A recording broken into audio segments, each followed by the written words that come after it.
Hello everyone, this is Surabhi. Welcome to Study Hacks. कैसे हो सब? आई होप आप लोग सब ठीक हैं और अपनी स्टडी को बेहतरीन तरीके से कवर अप कर रहे हैं। डिस्कशन जो रहेगा आज का, यानी कि 10 फरवरी का, वो काफ़ी ज़्यादा इंपॉर्टेंट होने वाला है आपके एग्जाम्स के पॉइंट ऑफ व्यू से। तो डिस्कशन जो है वो डिटेल में आप लोग सुनिएगा। ओके, तो कोई भी डाउट होगा किसी भी आर्टिकल के रिगार्डिंग तो कमेंट सेक्शन में आप लोगों ने अपने डाउट्स को ज़रूर शेयर करना है। तो आइए आज का डिस्कशन हम लोग स्टार्ट करते हैं एक पर्टिकुलर डे के बारे में। डे जो है जिसका नाम है वर्ल्ड पल्सिस डे। पल्सिस यानी कि दालें, तो उससे रिलेटेड डे जो है ये सेलिब्रेट किया जाता है। ये डेजिग्नेट किया गया यूनाइटेड नेशंस के द्वारा। Pulses day, world pulses day, जो हर साल हम 10 फरवरी को यहाँ पे सेलिब्रेट करते हैं। डे जो है ये इस्टेब्लिश किया गया किसके द्वारा? ये काफ़ी ज़्यादा इंपॉर्टेंट ऑर्गेनाइजेशन है, food and agriculture organisation. Food and agriculture organisation जो है ये 16 अक्टूबर 1945 में इसको फाउंड किया गया था। ठीक है, क्यूबिक कनाडा में इसको किया गया। आज के टाइम में इसके हेडक्वार्टर्स कहाँ पे है? रोम, इटली में इसके हेडक्वार्टर्स हैं। ये काफ़ी ज़्यादा इंपॉर्टेंट है। आज के टाइम में इसके डायरेक्टर जनरल कौन है फूड एंड एग्रीकल्चर ऑर्गेनाइजेशन के? ये आप लोगों ने बताना है। ठीक है, और यहाँ पे बात जो की जा रही है, यूनाइटेड नेशन के द्वारा ऑल्सो रिकॉग्नाइज किया गया कि दालें जो हैं हमारी ज़िंदगी में इसका क्या महत्व है, क्यों इम्पोर्टेंट है, ये सारी चीज़ें जो हैं इसके बारे में यूनाइटेड नेशन के द्वारा यहाँ पे बातें रखी गई। ठीक है, और साथ ही साथ की जो पल्सीज है जो रहती हैं, जैसे ड्राई बीन्स हो गई, लेंटिलीज हो गई, ठीक है, ड्राई पीस हो गई, चिक पीस हो गए, चिक पीस यानी कि जिसको वाइट चने बोलते हैं। ठीक है, और साथ ही साथ ग्लोबल फूड में इनका क्या रोल है, तो सारी चीज़ें जो हैं इस वर्ल्ड पल्सिस डे के साथ साथ यहाँ पे इसको रिकॉग्नाइज किया जाता है। थीम काफ़ी ज़्यादा इंपॉर्टेंट है। थीम है इसकी pulses to empower youth in achieving sustainable agri food system. ठीक है, तो ये आपको याद रखनी है थीम, जो काफ़ी ज़्यादा इंपॉर्टेंट है। तो डायरेक्टली एग्जाम में थीम भी पूछी जाती है। तो आई होप आपको ये सारी चीज़ें क्लियर हुई होंगी। बढ़ते हैं नेक्स्ट आर्टिकल की ओर, जो काफ़ी ज़्यादा इंपॉर्टेंट है, और यहाँ पे कोयले के बारे में यहाँ पे बात की जा रही है। इंडियाज कोल डिमांड। आज के टाइम में और आने वाले टाइम में, आने वाले 2030 तक कोल की डिमांड बहुत ज़्यादा बढ़ने वाली है, ऐसा इकोनॉमिक सर्वे 2021 में बोला गया है। ठीक है, तो सबसे पहले बजट से पहले इकोनॉमिक सर्वे पेश किया जाता है। ठीक है, तो कोयला नहीं, कोयला जो है इसकी डिमांड बढ़ रही है, बट इसके साथ साथ हमने रिन्यूएबल एनर्जी को भी पुश करने की यहाँ पे बात की गई है कि आने वाले टाइम में हम कोयले को रिप्लेस करके रिन्यूएबल एनर्जी के जो सोर्सेज हैं उसको यहाँ पे प्लेस करेंगे। तो ये सारी चीज़ें जो है ये हम डिस्कस करेंगे। ठीक है, तो लेक्चर जो है ये इंपॉर्टेंट है, प्लीज़ आप लोग ध्यान से इसको सुनिएगा। अगर इंडिया कोल डिमांड की हम बात करें तो रिन्यूएबल एनर्जी को प्रमोट करने के लिए ये सब कुछ किया जा रहा है। कोल की रेंज बढ़ती हुई दिखाई दे रही है। 2030 तक जो है ये जो इंक्रीज होगी, यानी कि 63% फ्रॉम 2019 से डिमांड जो बढ़ेगी 955.26 मिलियन टन तक बढ़ेगी। अब रीजन क्या है इसका कि कोयले की डिमांड जो है वो इंक्रीज होने जा रही है? इस रीजन के बारे में भी हम डिटेल में डिस्कस करेंगे। अगर बात करें हमारी कंट्री में आयरन और स्टील जो प्रोडक्शन है, तो आयरन स्टील प्रोडक्शन में कोयले का यूज़ जो है बहुत ज़्यादा होता है, और इंडिया में काफ़ी ज़्यादा ऐसी टेक्नोलॉजी है जिनको हम रिप्लेस नहीं कर सकते। अगर हमारा जो फ्यूल है उससे रिप्लेस नहीं किया जा सकता। ठीक है, और साथ ही साथ कोयला जो है, कोयले की बजाय हम एनर्जी को यूज़ करेंगे जो रिन्यूएबल एनर्जी पे डिपेंडेंट हो। ठीक है, तो लेकिन इसके बावजूद इतने सारे इंस्ट्रूमेंट हैं हमारी कंट्री में जिन्हें हम यूज़ करते हैं और उन पे हम कोयले को ही यूज़ कर सकते हैं। तो ऐसी जो टेक्नोलॉजी है उसको हम रिप्लेस नहीं कर सकते रिन्यूएबल एनर्जी से। ठीक है, और साथ ही साथ इसके जो अलावा है, ठीक है, ये सभी बड़ी प्रॉब्लम्स जो है ये देखने को मिलती हैं। ठीक है, अगर बात करें यहाँ पे कंटिन्यू एक्सपेंशन देखने को मिल रहा है इंडियन इकोनॉमी में, एक्सपेक्टेड ड्यूरिंग 2022 से 24 तक। एनुअल एवरेज जो है जीडीपी की, यानी कि वो कितनी है? 7.4% है, यानी कि जीडीपी में जो ग्रोथ हुई है 7.4% जो है वो पूरी तरह से फ्यूल पे आता है, जहाँ पे कोयला जो है काफ़ी स्तर तक बड़े मैसिव यूज़ होता है, और कोयले कोयले का काफ़ी ज़्यादा रोल है इसमें। इंडिया जो है, हमारी कंट्री जो है, स्पेशली डोमेस्टिक कोल माइनिंग को प्रमोट कर रही है। जितनी भी प्राइवेट कंपनीज़ हैं आज के टाइम में, उनको ऑक्शन जो है, प्राइवेट कंपनीज़ है जो ऑक्शन में रहती हैं, वो इसको आकर देख सकती है यहाँ पे। ठीक है, कोयल का जो माइनिंग है उसको। ठीक है, और जो यूजेस है कोयले के हमारी कंट्री में वो भी बहुत ज़्यादा देखने को मिलते हैं, ठीक है। अगर बात करें इंडिया जो है हमारी कंट्री जो है कोयले के यूजेस को इंक्रीज कर रही है, ठीक है। स्पेशली जो प्लेट्यूज है, ठीक है, other part of the world including China, ठीक है। अगर बात करते हैं कोयले की, तो कोयला जो है आपको अलग अलग टाइप्स का यहाँ पे देखने को मिलता है, ठीक है। तो ये काफ़ी ज़्यादा इंपॉर्टेंट है, ठीक है। तो यहाँ पे इंक्रीजिंग और डिक्रीजिंग ऑर्डर में भी आपको लगाने को आ सकता है कि सबसे ज़्यादा कह सकते हैं कि इम्पॉर्टेंट जो है एंथ्रासाइट हार्ड कोल, सबसे बेहतरीन क्वालिटी का जिसको हम बोल सकते हैं वो है एंथ्रासाइट, ठीक है। पिट जो कॉल है, ठीक है, ये आप देख सकते हैं एक सैंड टाइप ही रहता है, ठीक है। तो इसको हम जो partially decay plant matter swum by the box, low heat content रहता है इसमें। और साथ ही साथ एक सेकेंड, ठीक है। उसके बाद आता है लिग्नाइट, ठीक है। पिट के बाद आता है लिग्नाइट जिसको ब्राउन कोयले के नाम से जाना जाता है। फिर है बिटुमिनियस सॉफ्ट कोयला है। फिर है एंथ्रासाइट हार्ड, ठीक है। तो पिट में जो है हीट कम रहती है, ठीक है, और प्रेशर जो है वो भी कम रहता है। लिग्नाइट में हीट इससे ज़्यादा रहती है, बिटुमिनियस में उससे भी ज़्यादा, ठीक है। और एंथ्रासाइट में बहुत ज़्यादा हीट देखने को मिलती है, ठीक है। और साथ ही साथ low heat content sulphur content इसमें रहता है, लो सल्फर कंटेंट लिग्नाइट में। लिमिटेड सप्लाई है मोस्ट एरियाज में, ठीक है। तो हाईली सप्लाई अगर देखें किसकी है, वो एंथ्रासाइड की है, ठीक है। उससे कम है बिटुमिनस की। तो ये भी आपसे पूछा जा सकता है क्रोनोलॉजिकल ऑर्डर में कि कौन सा जो है उसमें हार्ड कोयल कौन सा है इसमें से, ठीक है। तो इंक्रीजिंग ऑर्डर में भी लगाने के लिए आपसे पूछा जा सकता है। इसके अलावा अगर हम बात करें यहाँ पे स्लाइड, ये स्लाइड काफ़ी ज़्यादा इंपॉर्टेंट है, ठीक है। सेंट्रल गवर्नमेंट जो है हमारी, सेंट्रल गवर्नमेंट ने क्या किया रिसेंटली ही, कोल माइनिंग को प्राइवेट सेक्टर के लिए भी ओपन कर दिया। इससे हमारी जीडीपी पे फर्क पड़ेगा ही, और साथ ही साथ एम्प्लॉयमेंट जनरेट भी होगी उस रीजन में, ठीक है। और साथ ही साथ गवर्नमेंट जो एंटिसिपेट्स हैं, ठीक है, जैसे ब्रिंग एफिशिएंसीज है, कंपटीशन काफ़ी ज़्यादा देखने को मिलेगा। इन्वेस्टमेंट जो है यानी कि फॉरेन डायरेक्ट इन्वेस्टमेंट भी अट्रैक्ट होगी, ठीक है। फॉरेन कंट्रीज के जो है या हमारी कंट्री में यहाँ पे क्या करेंगे, इन्वेस्टमेंट करेंगे। और साथ ही साथ हम क्या कर सकते हैं, कोल सेक्टर में या इससे रिगार्डिंग जॉब जो है वो भी क्रिएट होगी। अब चिंता की बात क्या है, कंसर्न क्या है, कोयला जो है वो काफ़ी फ्री वे है, जिससे कि हम लोकल पोल्यूशन जो है हमारी कंट्री में वो बढ़ जाता है इसकी वजह से, ठीक है। और जो हमारी गवर्नमेंट है उसने भी यहाँ पे नोटिफाई किया था, जो न्यू एम्बिशियस के नॉर्म आए थे पूरे तरीके से coal based thermal power plant के लिए थे। बट ये कितने ज़्यादा ग्राउंड लेवल पे इम्प्लीमेंट हो रहे हैं, ये सोचने की बात है और इसको एनालाइज करने की बात यहाँ पे आ जाती है। अगर ये नॉर्म्स लोग फॉलो कर पा रहे हैं तभी ये चीज़ें कम होगी, नहीं तो जैसी चीज़ें चल रही हैं वैसी ही चलती रहेंगी, कोई भी चेंजेस देखने को नहीं मिलेंगे। पोल्यूशन जो है वो बड़े स्तर पर देखने को मिलेगा, ठीक है। और हेल्थ पे बहुत ज़्यादा इम्पैक्ट पड़ सकता है आने वाले टाइम में। अगर देखिए यहाँ पे जो अभी बात की गई है दिल्ली गवर्नमेंट के द्वारा कि जो एफॉरेस्टेशन के द्वारा किया गया 1/3 एरिया जो है दिल्ली का, अबाउट 1,50,000 हेक्टेयर का जो एरिया था, तो गवर्नमेंट के द्वारा क्लेम किया गया कि हमने कार्बन डाइऑक्साइड एमिशन जो है वो कम किया है 0.04%। चलो किया तो सही, थोड़ा बहुत तो किया, एटलीस्ट किया, ठीक है। तो ऐसी अगर चीज़ें हम करेंगे, एफॉरेस्टेशन करेंगे ज़्यादा से ज़्यादा, तो हम जो है कार्बन डाइऑक्साइड जो एमिशन हो रहा है उसको कम कर सकते हैं, ठीक है। उसके अलावा यहाँ पे बात करें जस्ट 1%, ठीक है, just 1% what the prime minister had committed at recent Glasgow जो कॉन्फ्रेंस हुई, कॉप 26 देखने को मिली ग्लासगो यूके में, ठीक है। तो यहाँ पे ऐसा बोला गया कि 500 गीगावाट जो है ये हम कैपेसिटी इंस्टॉल करेंगे थ्रू नॉन फॉसिल फ्यूल्स के थ्रू, एंड 50% जो एनर्जी रिक्वायरमेंट है वो हम रिन्यूएबल एनर्जी से क्या करेंगे, जनरेट करेंगे 2030 तक। तो ऐसा यहाँ पे बोला गया हमारे प्राइम मिनिस्टर ऑफ इंडिया के द्वारा। इसके बावजूद अगर थर्मल पावर प्लांट की हम बात करें, थर्मल पावर प्लांट से जो एनुअल एमिशन होता है वो लगभग 1.3 बिलियन टन होता है एवरी ईयर, ठीक है।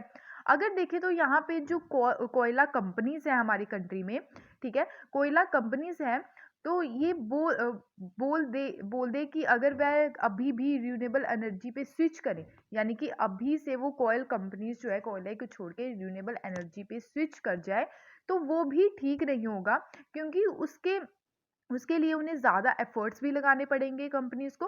साथ ही साथ जो स्ट्रक्चर है वो भी चेंज करना पड़ेगा कंपनीज़ को, अपना न्यू रूल्स एंड रेगुलेशंस लाने पड़ेंगे, और न्यू चीज़ों को यहाँ पे फॉलो करने की भी बात यहाँ पे आ जाएगी। इतनी जल्दी कोल को रिप्लेस करके किसी और सोर्स ऑफ एनर्जी पे डिपेंड नहीं हो सकती कंपनीज, क्योंकि काफ़ी ज़्यादा बर्डन भी देखने को मिलेगा स्पेशली कंपनीज के एम्प्लॉयज़ के ऊपर, ठीक है। वो सही तरीके से काम नहीं कर पाएंगे। अगर हम कोयले की बात करें यहाँ पे, तो कोयला जो है one of the most abundant found fossil fuels में से एक है, और ये यूज होता है स्पेशली डोमेस्टिक फ्यूल में, इंडस्ट्री में, जैसे आयरन स्टील इंडस्ट्रीज होगी, स्टीम इंजन्स हो गए, ठीक है। तो इलेक्ट्रिसिटी जनरेट करने के लिए भी हम थर्मल पावर प्लांट्स यहाँ पे सेटअप किए गए हैं हमारी कंट्री में, ठीक है। तो ये किससे होते हैं? सारे कोयले के यूज से होते हैं। कोयला जो है आज के टाइम में जो हम यूज़ कर रहे हैं, मिलियंस ऑफ ईयर्स अगो से हम यूज़ कर रहे हैं, ठीक है।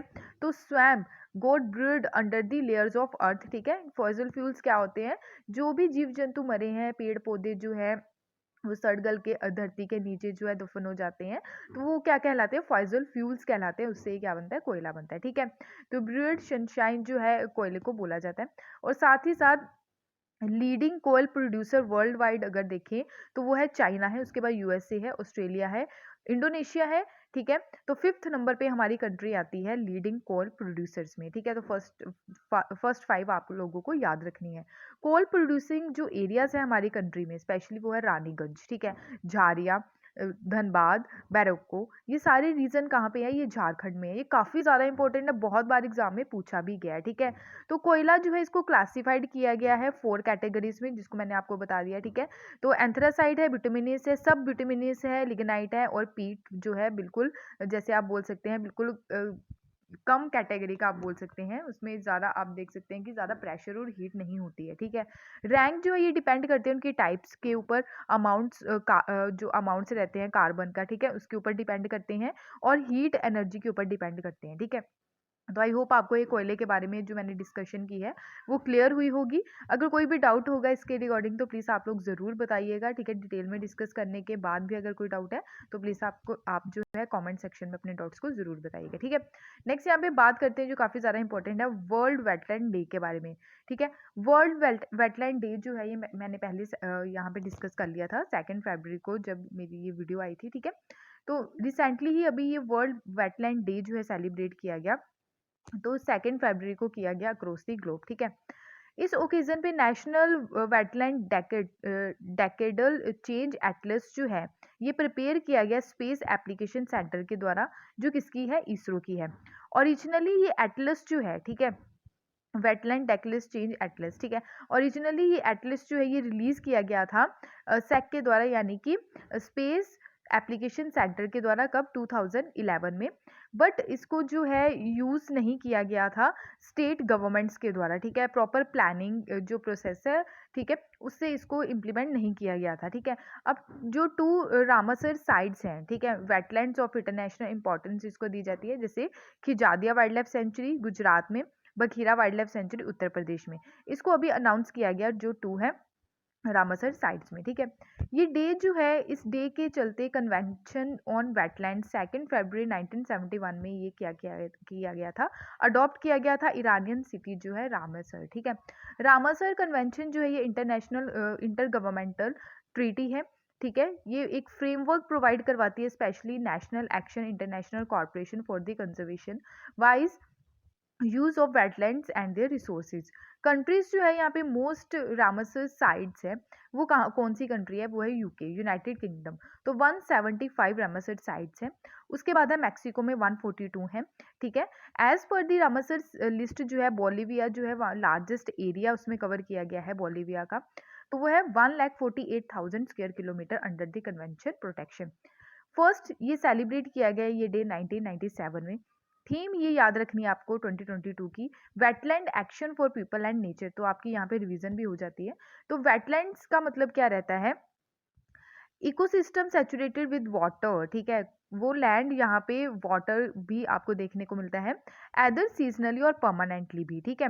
इंक्लूडेड रहते हैं इसमें mangroves, marshes, river, lakes, deltas, flood plains and flooded forest, rice field, coral reefs, marine areas no deeper than 6 metre at low tides as well as human made wetlands भी आपको देखने को मिलते हैं, जैसे वेस्ट वाटर जो treatment Pond's हैं और रिजर्वियर्स हैं, ठीक है।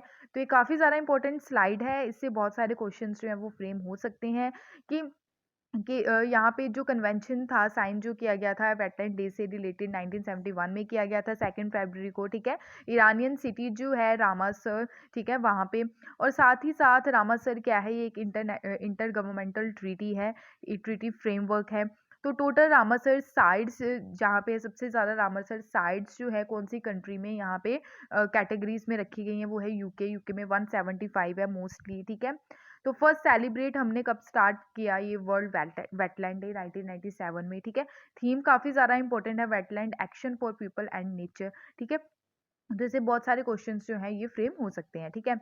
इसके अलावा अगर यहाँ पे हम बात करें कि थ्रेट क्या है रिलेटेड टू वेटलैंड्स, ठीक है।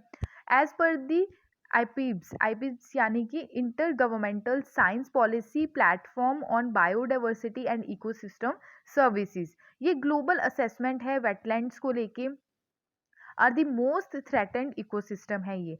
वेटलैंड जो है ये आज के टाइम में डिसअपियर भी हो रही है 3 टाइम्स फास्टर, 3 गुना ज़्यादा तेज़ी से ये जो है वेटलैंड डिसअपियर होते नज़र आ रहे हैं ड्यू टू ह्यूमन एक्टिविटीज़ के कारण।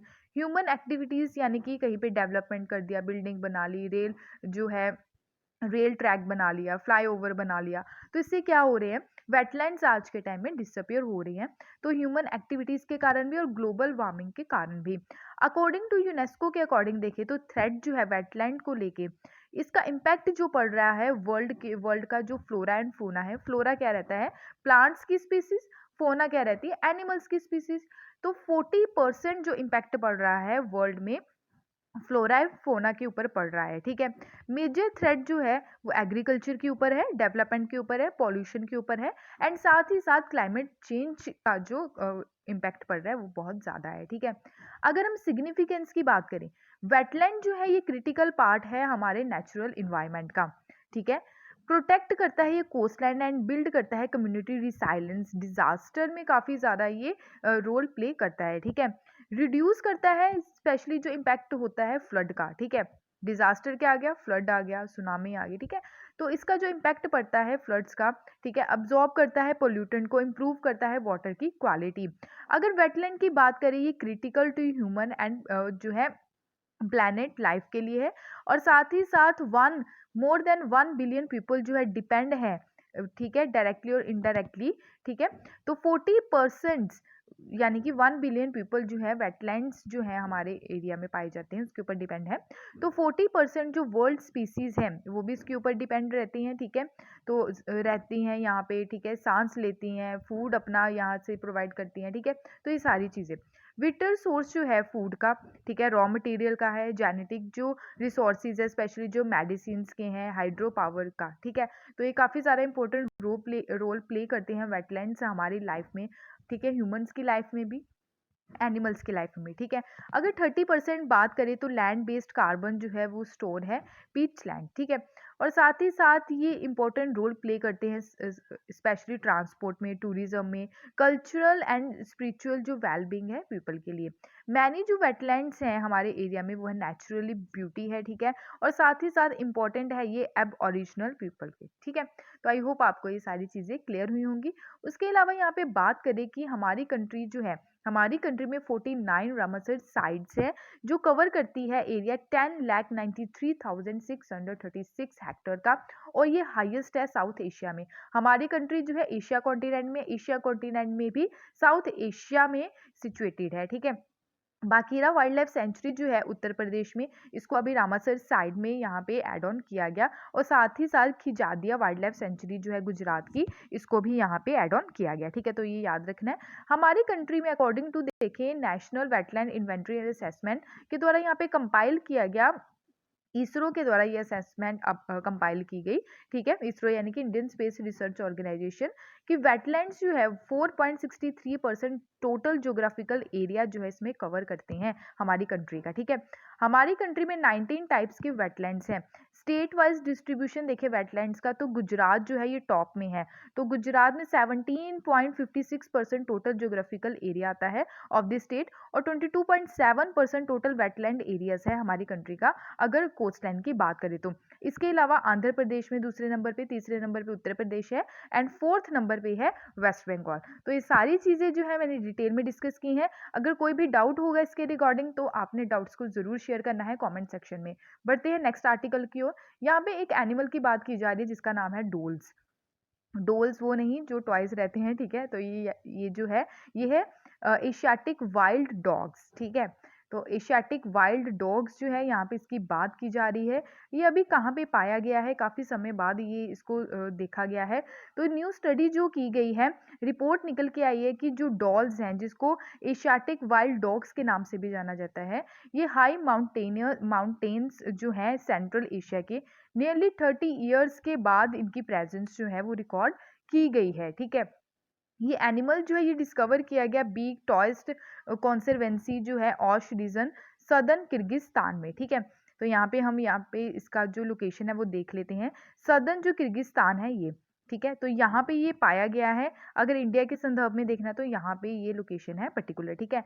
किर्गिस्तान है यहाँ पे चाइना है, तजाकिस्तान है, उज्बेकिस्तान है यहाँ पे, और यहाँ पे आपको देखने को मिलेगा ये है कजाकिस्तान, उज्बेकिस्तान यहाँ पे आपको देखने को मिलेगा इसके नीचे, ठीक है। तो यहाँ पे ये वाला मैप जो है इसको ध्यान से देखिए, ठीक है। तो ये है किर्गिस्तान, ठीक है।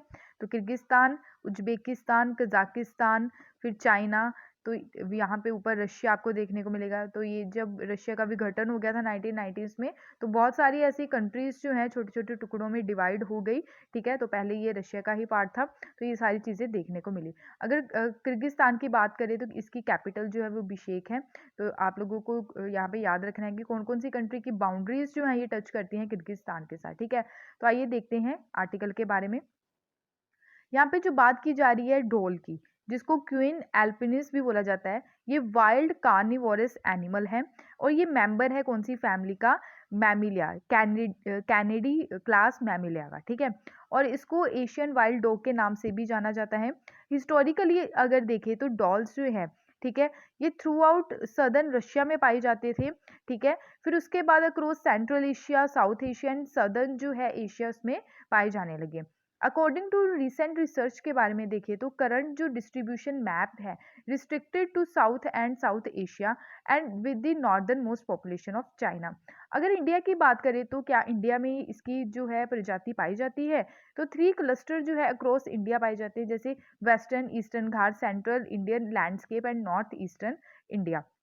तो कर्नाटका, महाराष्ट्र, मध्य प्रदेश जो है रैंक हाईएस्ट है, स्पेशली कंजर्वेशन ऑफ एंडेंजर ढोल इन इंडिया, ठीक है। यानी कि ये जो है इनकी प्रजाति जो है यहाँ पे पाई जाती है अकॉर्डिंग टू दी स्टडी 2020 के हिसाब से। ढोल्स जो है ये काफ़ी ज़्यादा इंपॉर्टेंट रोल प्ले करते हैं। अगर प्रीडेटर्स की बात करें, एक तो रहता है प्रीडेटर, एक तो रहता है प्रे।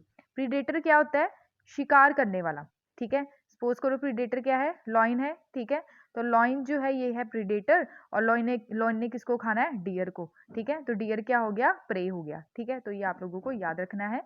तो ये एनसीईआरटी में आपको ये चीज़ें जो है वो देखने को मिलेंगी, ठीक है। उसके अलावा यहाँ पे बात करें कि डोल्स जो है इंपॉर्टेंट रोल प्ले करते हैं प्रीडेटर्स के लिए, ठीक है, और फॉरेस्ट इकोसिस्टम में। तो आईयूसीएन की लिस्ट में अगर देखें तो ये थ्रेटन्ड स्पीसीज की अगर बात करें तो ये एंडेंजर्ड कैटेगरी में है, ये याद रखना आपको।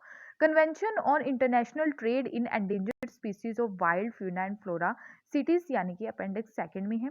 वाइल्ड लाइफ प्रोटेक्शन एक्ट 1972 की अगर बात करें तो शेड्यूल सेकंड में इसको रखा गया है। तो आई होप आपको ये सारी चीज़ें क्लियर हुई होंगी। मैप आपको ध्यान में रखना है, किर्गिस्तान के बारे में यहाँ पे बात की जा रही थी, ठीक है। ये हमारी कंट्री है, तो यहाँ पे जो है किर्गिस्तान के बारे में यहाँ पे बात की जा रही है, ठीक है। तो आई होप आपको ये सारी चीज़ें क्लियर हुई होंगी। बढ़ते हैं नेक्स्ट आर्टिकल की ओर। नेक्स्ट यहाँ पे जो बात की जा रही है वंदे भारत ट्रेन के बारे में बात की जा रही है। अगर आप लोगों ने बजट स्पीच सुनी है तो हमारे फाइनेंस मिनिस्टर निर्मला सीतारमन जी के द्वारा अनाउंस किया गया कि 400 वंदे भारत ट्रेन जो हैं आने वाले 3 सालों में यहाँ पे मैन्युफैक्चर की जाएगी, ठीक है। तो आज के टाइम में ओनली 2 जो है वंदे भारत ट्रेन जो है यहाँ पे पिक्चर में है, ठीक है।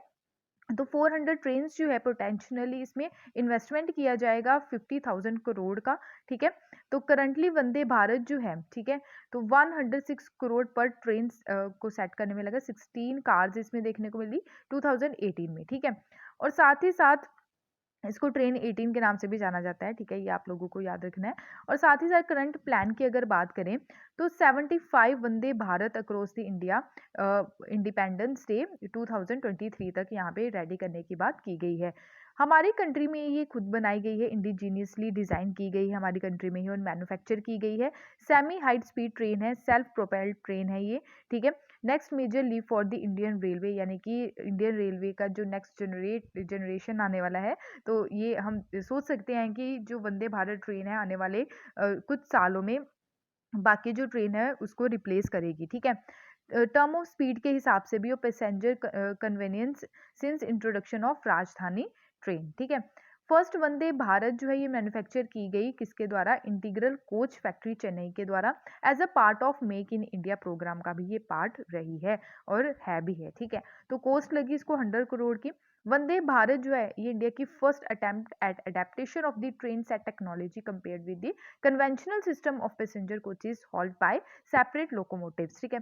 ट्रेन जो है सेट कॉन्फ़िगरेशन की अगर बात करें तो complex is faster easier to maintain है, कंज्यूम्स लेस एनर्जी है और ग्रेटर फ्लेक्सिबिलिटी देखने को मिलती है ट्रेन ऑपरेशंस में। करंटली अगर देखें ओनली 2 वंदे भारत एक्सप्रेस जो है वो ऑपरेशनल में है, one between new Delhi and Varanasi and other जो है वो न्यू दिल्ली टू कटरा है। 400 न्यू ट्रेन्स बनाने की यहाँ पे बात की गई है बेटर एफिशिएंसी के लिए, रेलवे के लिए, ठीक है, making several train set with aluminium instead of steel, ठीक है। फीचर्स की अगर बात करें तो वंदे भारत ट्रेन की, तो ये जो ट्रेन्स है, ठीक है, तो ट्रेन 18 के नाम से भी इसको जाना जाता है। डेवलपमेंट फेज की अगर बात करें तो ऑपरेट किया गया इसको without a locomotive and are based on a propulsion system called distributed traction power technology, ठीक है। कोचेस जो है इनकॉर्पोरेट पैसेंजर एमिनिटीज आपको देखने को मिलेगी, वाईफाई सिस्टम भी आपको यहाँ पे देखने को मिलेगा, GPS based passenger information system है, सीसीटीवी कैमरास जो है यहाँ पे इंस्टॉल है ट्रेन के अंदर, ऑटोमेटिक डोर्स हैं इन ऑल कोचेस में, रोटेटिंग चेयर्स हैं, बायो वैक्यूम टाइप टॉयलेट्स हैं, ठीक है, लाइक अ एयरक्राफ्ट की तरह, ठीक है। मैक्सिमम स्पीड जो है इसकी कितनी है, 160 किलोमीटर पर आवर है, ठीक है। अगर रिड्यूस ये करती है जर्नी 25% टू 45%, ठीक है। इंटेलिजेंट ब्रेकिंग सिस्टम है ये, power regeneration for better energy efficiency thereby making it cost energy and environment efficient, ठीक है। तो आई होप आपको ये क्लियर हुआ होगा, ठीक है। इसके अलावा यहाँ पे बात करें कि सिग्निफिकेंस की, ठीक है, तो मैन्युफैक्चरिंग अगर 400 ट्रेन सेट इक्विपमेंट की बात करें आने वाले कुछ सालों में बनाई जाएगी, इसके तहत क्या होगा, एम्प्लॉयमेंट जनरेट होगा, ठीक है, 10,000 से 15,000 तक, ठीक है। और साथ ही साथ अराउंड 50,000 करोड़ जो है यहाँ पे लागत लगाई जाएगी, ठीक है। तो बिग बूस्ट होगा इस सेक्टर में, मैन्युफैक्चर में भी और सप्लाईज में भी, ठीक है। और साथ ही साथ इंप्रूव होगा railway finance and operational efficiency, ठीक है। तो ये सारी चीज़ें बजट में अनाउंस की गई, ठीक है। वे फॉरवर्ड की अगर बात करें तो हमारी इंडियन रेलवे जो है तो आने वाले टाइम में न्यू एरा की तरफ बढ़ेगी। एक्सपीरियंस काफ़ी ज़्यादा रहेगा, specially upgraded next generation trains जो आएंगी हमारी कंट्री में, ठीक है, यानी कि लो कॉस्ट एयरलाइंस, ठीक है। जैसे एयरलाइंस में आप देख सकते हैं, ठीक है, बहुत सारा पैसा लगता है उसमें, ठीक है, ट्रैवल करने में, तो यहाँ पे उससे कम पैसा यहाँ पे देखने को मिलेगा, ठीक है। स्मूथ रोड नेटवर्क्स यहाँ पे बनाए जाएंगे, तो काफ़ी टफ कंपटीशन भी होने वाला है। न्यू ट्रेन जो है ये हेल्प करेगी स्पेशली रेलवेज रिटेन ट्रैफिक को, ठीक है। ट्रैफिक यानी कि वो कम देखने को मिलेगा, टाइमली एग्जीक्यूशन रहेगा, यानी कि समय पे जो है वो चीज़ें जो है देखने को मिलेगी, डिले नहीं होंगी चीज़ें, कई बार ट्रेन जो है वो लेट हो जाती है, डिले हो जाती है, तो वैसी चीज़ें यहाँ पे देखने को नहीं मिलेगी, ठीक है। और साथ ही साथ लॉन्ग रूट जो है वो आसानी से यहाँ पे कवर अप किए जाएंगे। वंदे भारत प्रोजेक्ट जो है, ठीक है, आने वाले टाइम में सक्सेसफुल करने की यहाँ पे बात की जा रही है, ठीक है। नेक्स्ट यहाँ पे बात की जा रही है आर्टिफिशियल न्यूरल नेटवर्क के बारे में। आर्टिफिशियल न्यूरल नेटवर्क क्या है, जैसे एक ह्यूमन का ब्रेन रहता है, ठीक है। ह्यूमन का ब्रेन सिस्टम जो है उसमें बहुत सारी ऐसी तारों के टाइप यहाँ पे एक कनेक्शन बना होता है, ठीक है। तो ब्रेन क्या करता है, बॉडी को सिग्नल देने का काम करता है ह्यूमन बॉडी को, ठीक है। वैसे ही आपको आर्टिफिशियल न्यूरल नेटवर्क देखने को मिलेगा जिसको ANN बोला जाता है। और ये जो नेटवर्क सिस्टम है ये फुली इंस्पायर्ड है ह्यूमन बायोलॉजी सिस्टम से, ठीक है। तो वे न्यूरॉन्स की बात करें तो ह्यूमन ब्रेन जो फंक्शन है टुगेदर टू अंडरस्टैंड करते हैं इनपुट फ्रॉम ह्यूमन सेंस, और ये ट्रांसलेट क्या करते हैं, data input one from into a desire output, ठीक है, यानी कि इनपुट और आउटपुट देने का यहाँ पे काम करते हैं। मॉडल जो है, ठीक है, इलेक्ट्रिकल एक्टिविटीज का, specially brain and nervous system का यहाँ पे दोनों के बीच में कनेक्शन देखने को मिलता है। न्यूरॉन्स जो है इसको क्या बोला जाता है, और नोड्स भी बोला जाता है। अगर सिंपल न्यूरॉन नेटवर्क की हम बात करें तो इसमें 3 कंपोनेंट्स आपको देखने को मिलते हैं, ठीक है। तो यहाँ पे आप देख सकते हैं इनपुट, ठीक है, और है हिडन, यहाँ पे हिडन आएगा, और यहाँ पे आउटपुट। तो सिंपल जो है, सिंपल जो न्यूरल नेटवर्क है, ये आप याद रखिएगा, 3 कंपोनेंट इसमें देखने को मिलते हैं, ठीक है। तो ये यहाँ पे आप देख सकते हैं इनपुट दे रहा है, ठीक है, तो यहाँ पे जो है प्रोसेसिंग होगी, ठीक है, उसके बाद यहाँ पे आउटपुट निकल के आएगा। तो डीप लर्निंग की यहाँ पे बात की जा रही है, ठीक है। तो आइए इसको हम डिटेल में यहाँ पे डिस्कस करते हैं। रिसेंटली ही global artificial neural network market के द्वारा रिपोर्ट पब्लिश की गई है कि आने वाले टाइम में इसके लिए जो चीज़ें हैं वो बढ़ती नजर आएंगी। इंफॉर्मेशन बैंक डिलीवर करेगा comprehensive information about the market ranging, establishment किया जाएगा प्रिडिक्टेबल ग्रोथ ट्रेंड का, ठीक है। तो करंटली जो रिपोर्ट निकल के आई है एएन मार्केट की, ठीक है, न्यू मॉडल ग्रोथ जो है 2028 तक यहाँ पे इसकी देखने को मिल सकती है, ठीक है। मशीन लर्निंग जो है ये हेल्प करेगी कंप्यूटर साइंटिस्ट के लिए, ठीक है, और साथ ही साथ कॉम्प्लेक्स जो टास्क रहते हैं जैसे स्ट्रेटेजाइजिंग, मेकिंग प्रिडिक्शंस हो गए, ठीक है, रिकॉग्नाइजिंग ट्रेंड्स हो गए। तो ये जो कॉम्प्लेक्सिटी यहाँ पे देखने को मिलती है उसको ईजी करने का भी काम करेगी। कंप्यूटेशनल मॉडल है ये, याद रखिएगा, ठीक है। जो आर्टिफिशियल न्यूरल नेटवर्क है ये कंप्यूटेशनल मॉडल है। मिमिक्स वे नर्व सेल्स वर्क जैसे ह्यूमन ब्रेन वर्क करता है, वैसे ही यहाँ पे चीजें देखने को मिलेंगी। It is not like a other machine learning algorithm, ठीक है, जैसे बाकी मशीन जो लर्निंग एल्गोरिथम है वैसा नहीं है ये, ठीक है। तो ये क्रच करता है नंबर ऑफ ऑर्गेनाइज डाटा, ये एल्गोरिथम है learns from experience and repeat task perform by the user, और इसको न्यूरल नेटवर्क के नाम से भी जाना जाता है। कंप्यूटेशनल मॉडल बेस्ड ये फंक्शंस हैं जो परफॉर्म करता है। बायोलॉजिकल न्यूरल नेटवर्क स्ट्रक्चर यहाँ पे फॉलो करके चलता है, ठीक है, जैसे कि एक ह्यूमन ब्रेन का जो स्ट्रक्चर रहता है वैसे। इंफॉर्मेशन जो है रन करती है through network affect structure of the artificial neural network due to fact that neural network learns change based on the input और आउटपुट, ठीक है। 3 आपको यहाँ पे जो है 3 जो कंपोनेंट है देखने को मिलते हैं, उसी के बेस पे ये काम करता है, जैसे इनपुट, हिडन और आउटपुट, ठीक है। मैसिव वॉल्यूम ऑफ डाटा जो है, ठीक है, बिगिनिंग फेसिस का, उसको जैसे मोस्ट केसेस रहते हैं, ठीक है, ट्रेनिंग यहाँ पे प्रोवाइड करवाई जाएगी स्पेशली इनपुट के लिए, information of network about should be output के लिए, ठीक है। उसके अलावा जो स्मार्टफोन मेकर्स हैं उसको भी वो भी यहाँ पे यूज़ करते हैं इसको। रिसेंटली ही इंटीग्रेटेड फेशियल रिकॉग्निशन टेक्नोलॉजी में इसका यूज़ किया गया। मेजर ड्राइवर्स जो हैं इसके एएन ग्रोथ के, रैपिड डिजिटाइजेशन होगा, एंटीसिपेटेड बूस्ट होगा development of artificial neural network platform में। उसके अलावा यूज्ड जो इसको किया जाएगा, इस एप्लीकेशन को, आर्टिफिशियल न्यूरल नेटवर्क को अलग अलग फील्ड में भी किया जा सकता है। प्रिडिक्टिंग कंज्यूमर बिहेवियर जो जैसे सेल फोरकास्टिंग हो गया, ठीक है। आर्टिफिशियल न्यूरल नेटवर्क जो है मार्केट जो है फोरकास्ट होगी आने वाले टाइम में, और साथ ही साथ मार्केटर्स जो प्रिडिक्ट हैं, ठीक है, इसके ट्रेंड्स जो हैं प्रीवियस मार्केट कैंपेन से काफ़ी ज़्यादा अलग चीज़ें देखने को मिलेंगी। लिमिटेशन की अगर बात करें, one of the most significant technological hurdles भी हैं इसके, ठीक है, आने वाले टाइम में, क्योंकि नेटवर्क्स के लिए लोगों को यहाँ पे ट्रेन किया जा सकता है, ठीक है। आने वाले समय में अगर इसको हम इम्प्लीमेंट करेंगे तो इसकी डिमांड जो है फ्रिक्वेंटली बढ़ेगी, ठीक है, कॉम्पिटिशनल पावर जो देखने को मिलती है उस लेवल पे। और साथ ही साथ सेकेंड फैक्टर इसका क्या है, न्यूरल जो नेटवर्क है कंप्यूटर सिस्टम बेस्ड है, properly user categories and train किया जाएगा डाटा एंड गेट रिस्पॉन्स, और साथ ही साथ do not have access of specific decision making progress, okay. Artificial intelligence आपको देखने को मिलता है जिसको एआई हम बोलते हैं, ठीक है। उसके बाद मशीन लर्निंग है, तो ये मशीन लर्निंग नहीं, डीप लर्निंग के बारे में यहाँ पे बात की जाती है। डीप लर्निंग का मतलब क्या रहता है कि डीप आर्टिफिशियल न्यूरल नेटवर्क्स हैं एज मॉडल्स ऑटोमेटिकली बिल्ड होते हैं, hierarchy of data and representation, ठीक है। तो इस बेस पे यहाँ पे वर्क किया जाएगा। तो आई होप आपको ये क्लियर हुआ होगा। इसके हम एडवांटेजेस और डिसएडवांटेजेस भी देख लेते हैं, ठीक है, इसके फायदे और नुकसान क्या क्या हो सकते हैं। एडवांटेजेस की बात करें तो इजी मॉडल बिल्डिंग है ये, ठीक है, नॉलेज बेस्ड चीज़ें यहाँ पे रहेंगी, कैपेबल होगा कैप्चर करने में, स्पेशली जो इंटरेक्शन रहता है प्रिडिक्टर्स के बिटवीन, कैपेबल रहेगा कैप्चरिंग करने में जो नॉन लीनियरिटीज रहती है बिटवीन प्रिडिक्टर्स एंड आउटकम्स जो देखने को मिलते हैं। यूज़र जो है ये अप्लाई कर सकते हैं मल्टीपल डिफरेंट ट्रेनिंग एल्गोरिथम। अगर डिसएडवांटेजेस की बात करें हम, क्लिनिकल इंटरप्रिटेशन है, मॉडल पैरामीटर्स जो देखने को मिलते हैं, यानी कि ब्लैक बॉक्स की तरह है, काफ़ी ज़्यादा डिफ़िकल्ट हो सकता है रिसर्च करने में, ठीक है? और ये डिफ़िकल्ट मॉडल है, और साथ ही साथ ये जो कॉम्प्लेक्सिटी देखने को मिलेगी इस मॉडल स्ट्रक्चर में, और जो प्रिडिक्टर रिस्क काफ़ी ज़्यादा होगा इसके चलते। और यहाँ पे जो लोगों को है, लोगों के ऊपर बर्डन जो है वो काफ़ी ज़्यादा रहेगा, स्पेशली जो ट्रेनिंग एल्गोरिथम जो है, यानी कि जो ट्रेन किया जाएगा लोगों को, ठीक है? बेस्ट नेटवर्क स्ट्रक्चर और ट्रेनिंग एल्गोरिथम के लिए, ठीक है? तो आई होप आपको ये क्लियर हुआ होगा। नेक्स्ट यहाँ पे बात की जा रही है फिजर इंडिया चेयरमैन। फिजर क्या है? ये एक फार्मास्यूटिकल कंपनी है यूएसए की, ठीक है? तो उनकी ही कंपनी हमारे इंडिया में, जिसको फिजर इंडिया के नाम से जाना जा रहा है। तो ex consultant to World Bank Pradeep Shah, इनको फिजर इंडिया चेयरमैन अभी नियुक्त किया गया है।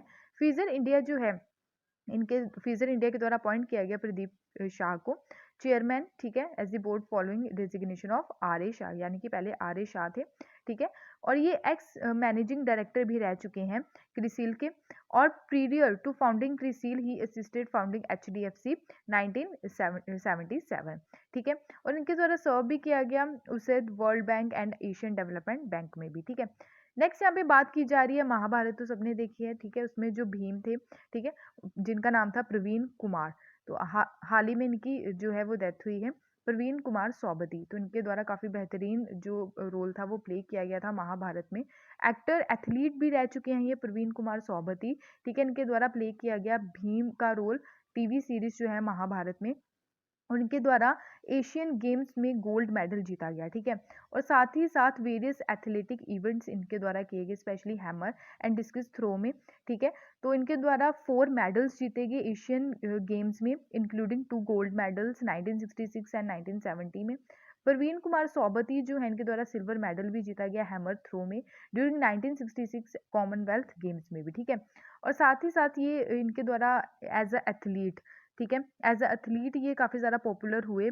फिर उसके बाद जब महाभारत में इनके द्वारा भीम का रोल किया गया, उसके बाद तो बहुत ही ज़्यादा ये पॉपुलर हो गए। In B R Chopra classic Mahabharat in 1988 में महाभारत आई थी, ठीक है? तो आई होप आपको ये क्लियर हुआ होगा। उसके अलावा यहाँ पे बात की जा रही है बाटा इंडिया। तो बाटा इंडिया के द्वारा यहाँ पे ब्रांड एम्बेसडर घोषित किया गया है किसको? दिशा पटानी को, ठीक है, जो एक्ट्रेस हैं, बॉलीवुड एक्ट्रेस हैं। तो बाटा इंडिया लिमिटेड जो है, इनके द्वारा अपॉइंट किया गया बॉलीवुड एक्ट्रेस दिशा पटानी को एज अ ब्रांड एम्बेसडर, ठीक है? तो इनके द्वारा आने वाले टाइम में प्रमोट किया जाएगा बाटा ब्रांड को, ठीक है? स्पेशली यूथ के लिए, यूथ कनेक्शन के लिए, enhance footwear fashion among them, ठीक है? प्रीवियसली जो बाटा है एसोसिएटेड विद सेलिब्रिटीज इंक्लूडिंग कीर्ति सैनन, ठीक है? कीर्ति सैनन भी इसकी ब्रांड एम्बेसडर रही है। सुशांत सिंह राजपूत भी रह चुके हैं। क्रिकेट प्लेयर जो स्मृति मंदाना है, उनके द्वारा भी इसको प्रमोट किया गया, ठीक है? अगर बाटा कंपनी की बात करें तो काफ़ी ज़्यादा पुरानी है, 1931 में इसको फाउंड किया गया। हेडक्वार्टर इसके गुरुग्राम हरियाणा में है। सीईओ कौन है आज के टाइम में? गुंजन शाह है, ठीक है? नेक्स्ट यहाँ पे बात की जा रही है मैदी बड़ी।